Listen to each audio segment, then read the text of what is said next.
第6号台风维帕，它的外围环流目前正在影响我们。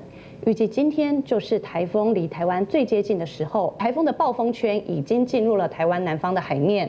根据最新的预测，台风未来将持续朝西北西方移动。维帕台风继续增强变胖，不排除变中台。周五上午11点半发海警后，周六凌晨2点暴风圈进入台湾近海，预估周六傍晚5点暴风圈脱离台湾近海。气象专家林德恩分析，预计周六下午有机会解除海警。在今天早上8点到明天早上8点这24个小时的预测雨量，花莲、台东的山区将会来到大豪雨的等级。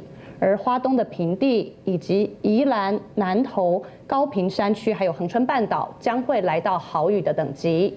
此外，在双北、宜兰地区、高屏地区以及桃园跟台中的山区，也会有局部的大雨出现。而气象署持续发布强风特报，根据过去24小时风力排行，宜兰、双北等地都有出现11级阵风。气象署也说明，台风带来东南风，台湾位于北侧，吹偏东风，台湾北端会有风场绕流，新竹以北和宜兰有明显风力。大台北地区因为地形的影响，也会有比较强的阵风。不过，维帕台风所在的大低压带内还有其他扰动正酝酿，只要发展成熟，可能是下一个热带扰动系统。等于12月底前，台湾依旧位于较不稳的大气环境条件，热带扰动再报道的机会相对偏高。而受到台风外围环流影响，容易有短延时强降雨。周六花莲地区和台东山区有大豪雨等级。维帕累积雨量，花东山区恐700毫米，虽然没登陆，但风雨都不能轻忽。